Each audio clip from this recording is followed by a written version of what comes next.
Hello, boys and girls, it's Aunty Mimmi here, and today's book is called Princess's Magic Locket. Sounds fun, doesn't it? If you've not already subscribed to the channel, please do so now. Then sit back, get comfortable, and let's begin. It was Princess Crystal's birthday. Her father, the king, had invited everyone to a party at the palace. The king gave Princess Crystal a very special present, a beautiful locket. This is a magical locket, the king told Princess Crystal, but it will only work if you say the magic rhyme. Magic locket, please listen well. Help my friend with a kindly spell. No one noticed the wicked witch peeping through the window. When she saw the magic locket, the witch wanted it for herself. The next day, Princess Crystal went riding on her favourite horse. She didn't see the witch hiding behind a tree. As Princess Crystal trotted by, the wicked witch cast her evil spell. Frogs and toads and all things black throw the princess on her back. Princess Crystal's horse reared up and threw her to the ground. As quick as a flash, the wicked witch took the locket from around Princess Crystal's neck. Now the locket's mine, she cackled, and hurried away. When Princess Crystal opened her eyes, she saw a young prince. "Are you hurt, your highness?" asked the prince. "I don't think so," said Princess Crystal, sitting up. She felt a bit dizzy from her fall. "Who are you?" she asked. "Prince Robert," replied the prince with a smile. "I saw you fall from your horse." When she felt better, Prince Robert gently helped her back onto her horse and led them to the palace gates. "I shall not forget your kindness," said Princess Crystal. The prince bowed and, turning to wave goodbye, walked back towards the forest. Meanwhile, the wicked witch was in her tower trying to make the locket's magic work. "Slimy snails and things that lurk, make this magical locket work." She stood back, hoping to see some magic, but nothing happened. "Furry cat and eye of bee, open the locket's secret to me."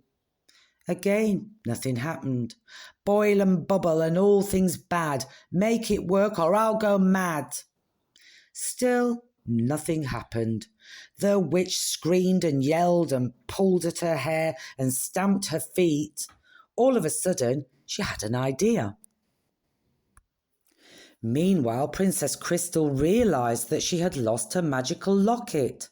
She decided to ride back to the forest to thank Prince Robert for helping her and to ask him if he'd found the locket. But the witch was waiting for her up a tree. As soon as Princess Crystal rode by, the witch threw a net over her head, bundled the frightened princess over her shoulder and carried her away. "I've caught you," cackled the witch. Soon they arrived at the witch's tower. A fierce dragon guarded it. "Don't try to escape, my pretty one," said the witch, "or Horace the dragon will eat you up." At the top of the tower, the witch freed her. "Do you remember this?" she asked, holding up the magical locket. "My locket," gasped Princess Crystal. "Yes," hissed the witch, "I stole it from you, and now I want the magic rhyme to go with it." "I won't give it to you," said Princess Crystal bravely. "Then you can stay here until you do," shouted the witch. "Here's your precious locket," she said, throwing it at Princess Crystal. "It won't do you any good in here." She stormed out of the room, locking the door behind her.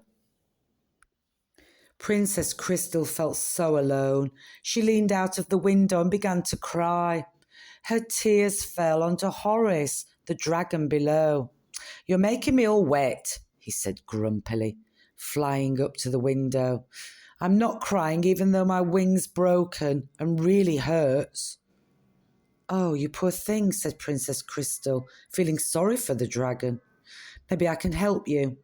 She closed her eyes, held the locket, and said the magic rhyme.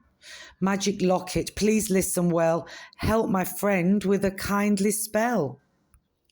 Princess Crystal opened her eyes and saw that Horace's wing had completely healed. "Oh, thank you," he said happily. "My wing is healed, and I don't feel grumpy anymore. But what can I do to return your kindness?"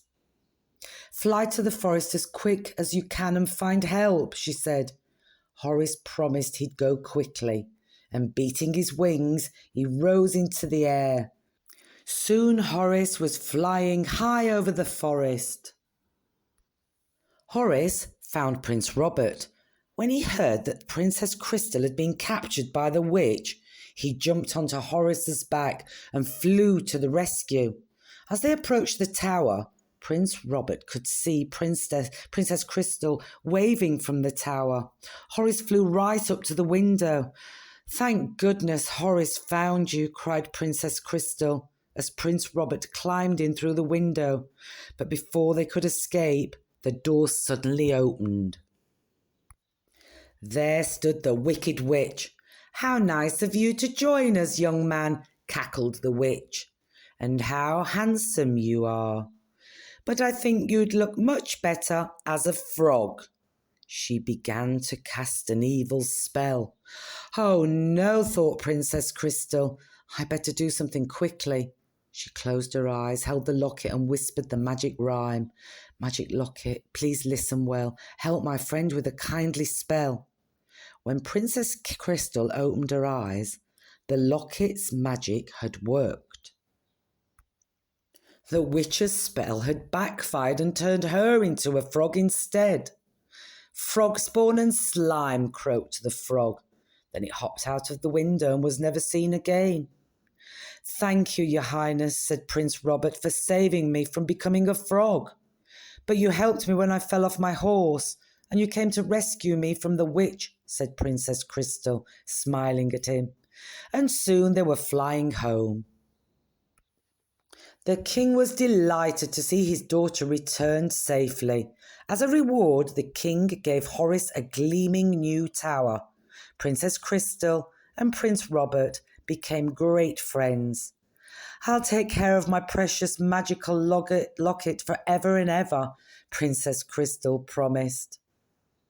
Well, that was a fun book today, wasn't it, boys and girls?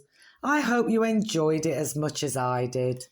As always, I want you to look after one another, be kind to one another, and try and have some fun every single day. Until next time, bye-bye.